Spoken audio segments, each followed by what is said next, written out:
Over a span of 27 years, over 65% of catastrophic sports injuries among high school and college females were related to cheerleading. According to this statistic, cheerleading is the most dangerous sport for females with regards to catastrophic injuries. Cheerleading was first originated in 1898 at the University of Minnesota by a group of males wanting to support their sports teams. When first established, the main goal of a cheerleading team was to get the crowd active and engaged by doing cheers and dances on the sidelines of a game. Since then, cheerleading has grown in both participation and physical skill level. Cheerleading is now a competitive co-ed sport consisting of jumps, stunts, and tumbling. Although some people do not view cheerleading as an official sport, a closer look into propelling and resisting mass, competing against an opponent, the governing rules, and the purpose of competing will show that cheerleading is an official sport. According to the Women's Sports Foundation, there is not a solid definition for an official sport. However, there are 4 main components that are broken down when determining if an activity can in fact become a sport. It must be a physical activity, which involves propelling a mass through space or overcoming the resistance of a mass. Competing against or with an opponent is required. It must be governed by rules that explicitly define the time, space, and purpose of the contest, and the conditions under which a winner is declared. And acknowledgement that the primary purpose of the competition is a comparison of relative skills of the participants. As a base in a stunt, one must lift or throw a flyer into the air to perform a skill, then resist his or her body weight on the way down. Therefore, stunting meets the first aspect outlined above. Along with getting the crowd engaged and cheering on other sports teams, cheerleaders also compete against other cheerleading teams based on their skill level. These competitions have a set standard that they must follow, such as 2-minute and 30-second time limit, a specific mat size, and standardized score sheets for judges. Cheerleading has various divisions that make up a cheerleading competition. These are based off age range and skill level of a team. That being said, cheerleading competitions as a whole can cover the remaining 3 components. Cheerleading, much like gymnastics, is a sport containing both men and women performing acrobatics, tumbling skills, and a full floor routine. Cheerleading, being a co-ed sport that performs a routine including jumps, tumbling, and stunting, matches up closely with gymnastics. Both sports compete in front of multiple judges that score based on technique, execution, and overall performance. Since gymnastics is more of an individually performed sport, they cannot do skills that require multiple people like stunting, which is an important factor that plays into most cheerleading-related injuries.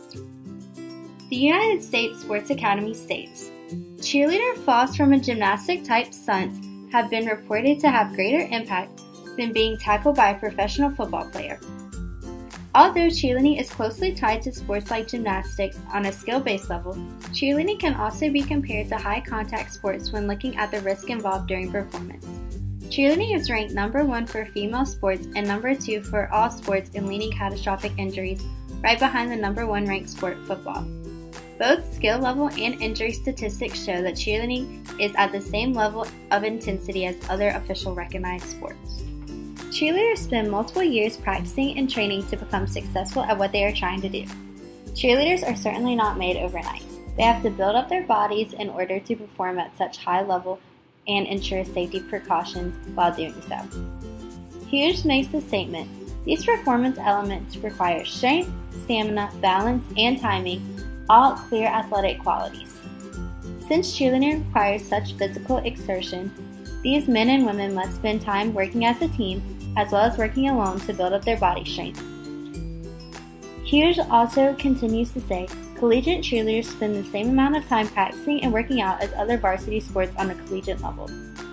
While most people believe cheerleaders do not work hard, these athletes work the same amount, if not more than other so-called sports. University of Kentucky cheerleader Maurice Grant compares the training he participates in for cheerleading to the training he did on his previous football and track team, which is summarized in this statement. I think cheerleading is definitely a sport. You work just as hard as anyone else. Due to the level of difficulty and risky skills, cheerleading is now the leading cause of sports-related injuries. Cheerleaders are at risk for danger every time they step onto the mat to perform a skill. Catastrophic injuries are the most common accidents dealing with cheerleading, which include spinal, skull, and brain injuries. adding cheerleading to the list of official sports would help the cheerleading world become safer as a whole. The American Medical Association believes that stronger safety procedures, rules, and regulations should be put into place to prevent serious injury or death. As well as increasing safety procedures, proper training courses for coaches, athletes, and parents could make a stronger impact to avoid putting athletes in harm. Fernandez makes a statement which most doctors agree with. We need to stand up for what is right for our patients and demand they get the same protection as our football colleagues. The association is fighting hard for cheerleading to get placed on the list of official sports and keep these athletes as safe as possible. The way cheerleading is conducted now is in fact an official sport that meets all aspects that define a sport. Due to the standards of an official sport, cheerleading meets all 4 components by competing with set regulations, stunting, and proclaiming a winner. Declaring cheerleading an official sport will benefit coaches, athletes, and corporations as a whole. When analyzing what it takes to be a sport, cheerleading goes above and beyond the requirements that establish an activity as a sport. Standing up and bringing awareness to the dangers of cheerleading can help gain the needed support to help cheerleading be classified as a sport. Large groups have already created petitions that are available online for public to sign, so Congress will declare cheerleading an official sport.